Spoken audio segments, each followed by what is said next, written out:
दोस्तों नमस्कार। हमारे YouTube चैनल श्री सिद्धेश्वर अनुरागी में आपका स्वागत है।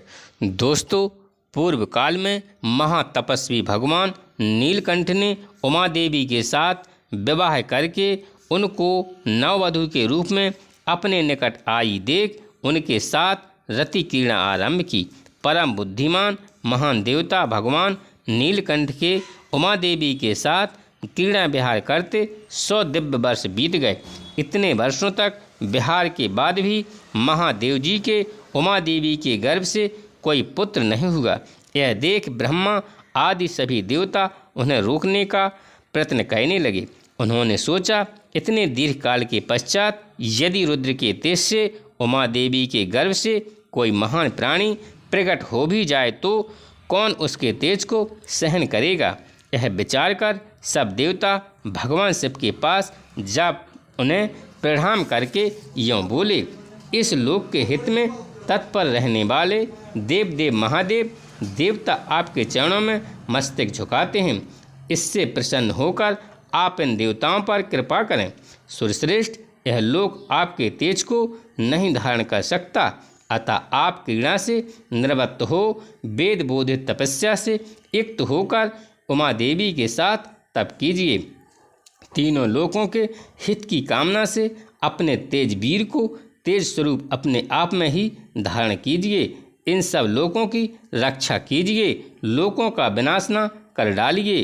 देवताओं की यह बात सुनकर सब लोक महेश्वर शिव ने बहुत अच्छा कहकर उनका अनुरोध स्वीकार कर लिया। फिर उनसे इस प्रकार कहा, देवताओं, उमा सहित मैं अर्थात हम दोनों अपने तेज से ही तेज को धारण कर लेंगे।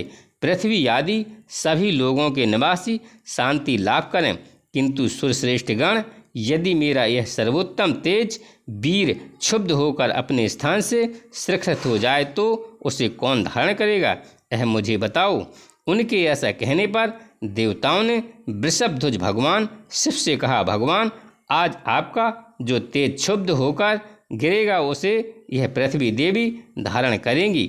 देवताओं का यह कथन सुनकर महाबली देवेश्वर शिव ने अपना तेज छोड़ा, जिससे पर्वत और वनों सहित यह सारी पृथ्वी व्याप्त हो गई।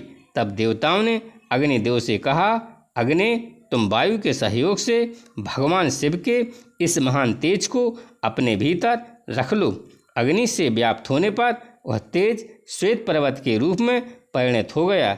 साथ ही वहाँ दिव्य सरकन्नों का वन भी प्रकट हुआ, जो अग्नि और सूर्य के समान तेजस्वी प्रतीत होता था।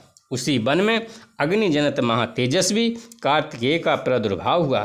तदंतर ऋषियों सहित देवताओं ने अत्यंत प्रसन्नचित्त होकर देवी उमा और भगवान शिव का बड़े भक्तिभाव से पूजन किया। इसके बाद गिरिजा नंदिनी ने उमा के नेत्र क्रोध से लाल हो गए।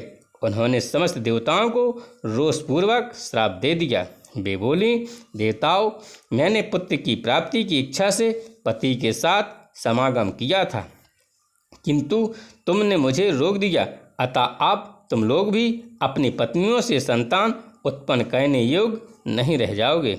आज से तुम्हारी पत्नियां संतान उत्पादन नहीं कर सकेंगी, संतानहीन हो जाएंगी। सब देवताओं से ऐसा कहकर उमा देवी ने पृथ्वी को भी श्राप दिया, भूमि तेरा एक रूप नहीं रह जाएगा, तू बहुतों की भारिया होगी।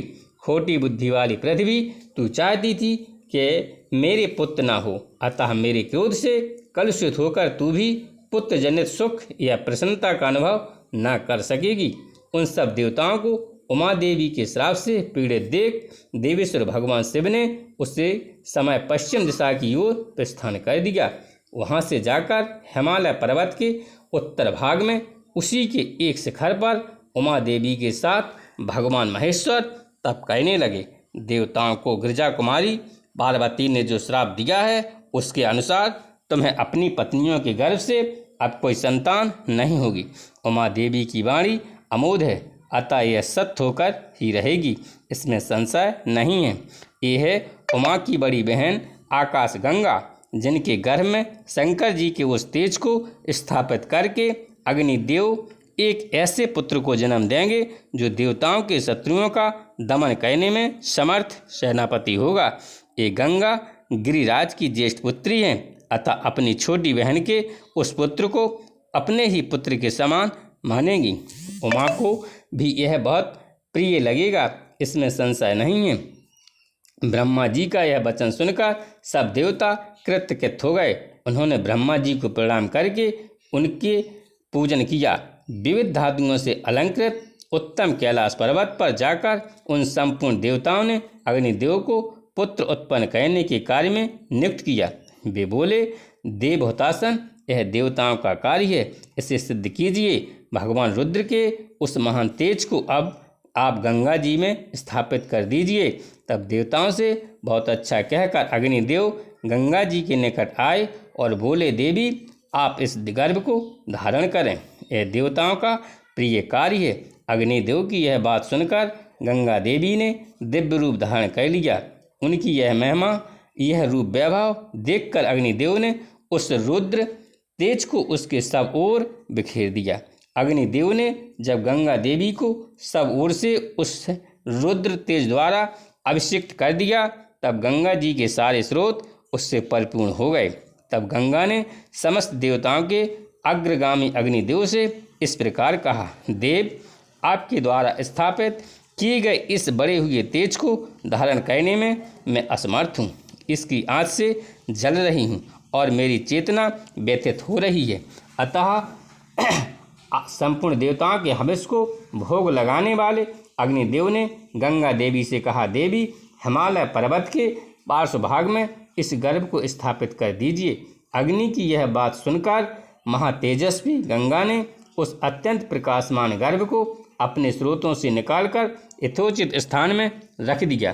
गंगा के गर्भ से जो तेज निकला वह तपाए हुए जम्बू नद नामक स्वर्ण के समान कांतिमान दिखाई देने लगा। गंगा स्वर्णमय मेरुगिरी से प्रकट हुई है, अतः उनका बालक भी वैसे ही रंग रूप का हुआ। पृथ्वी पर जहाँ वह तेजस्वी गर्भ स्थापित हुआ, वहाँ की भूमि तथा प्रत्येक वस्तु स्वर्णमयी हो गई। उसके पास पास का स्थान अनुपम प्रभा से प्रकाशित होने वाला रजत हो गया। उस तेज की छेड़ता से ही दूरवर्ती भूभाग की वस्तुएं तांबे और लोहे के रूप में परिणत हो गईं। उस तेजस्वी गर्भ का जो मल था वही वहाँ रांगा और शीशा हुआ। इस प्रकार पृथ्वी पर पड़कर वह तेज नाना प्रकार के धातुओं के रूप में वृद्धि को प्राप्त हुआ। पृथ्वी पर उस गर्भ के रखे जाते ही उसके तेज से व्याप्त होकर पूर्वोक्त श्वेत पर्वत और उससे संबंध रखने वाला सारा वन स्वर्णमय हो गया, जगमगाने लगा।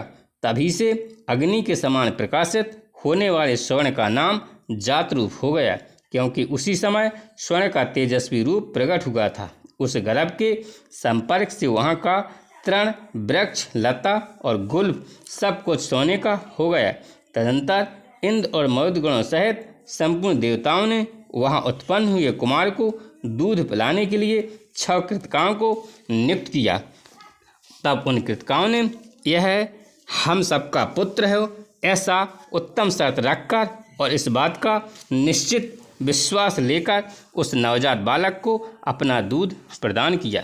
उस समय सब देवता बोले, यह बालक कार्तिकेय कहलाएगा और तुम लोगों का त्रिभुवन विख्यात पुत्र होगा, इससे संशय नहीं है। देवताओं का यह अनुकूल वचन सुनकर शिव और पार्वती से स्कंदित, श्रृखलित तथा गंगा द्वारा गर्भस्राव होने पर प्रकट हुआ। अग्नि के समान उत्तम प्रभा से प्रकाशित होने वाले उस बालक को कृतकाओं ने नहलाया।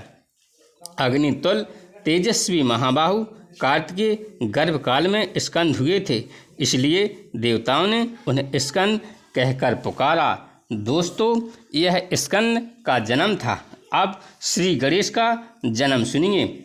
एक समय शंकर पार्वती देवी के साथ नगर के रमणीय उद्यानों तथा एकांत वनों में विहार करने लगे। देवी के प्रति उनके हृदय में बड़ा अनुराग था। एक समय की बात है, गिरिजा ने सुगंधित तेल और चूर्ण से अपने शरीर में उपटन लगाया और उससे जो मैल गिरा उसे हाथ में उठाकर उन्होंने एक पुरुष की आकृति बनाई, जिसका मुँह हाथी के समान था। फिर खेल करते हुए भगवती शिवा ने उसे गंगा जी के जल में डाल दिया। गंगा जी पार्वती को अपनी सखी मानती थी। उनके जल में पड़ते ही वह पुरुष बढ़कर विशालकाय हो गया। पार्वती देवी ने उसे पुत्र कहकर पुकारा। फिर गंगा जी ने भी पुत्र कहकर संबोधित किया। देवताओं ने गंगे कहकर सम्मानित किया। इस प्रकार गजानन देवताओं के द्वारा पूजित हुए। ब्रह्मा जी ने उन्हें गणों का आधिपत्य प्रदान किया और श्री गणेश कहलाए। दोस्तों, मेरे चैनल को लाइक, शेयर और सब्सक्राइब करें। धन्यवाद।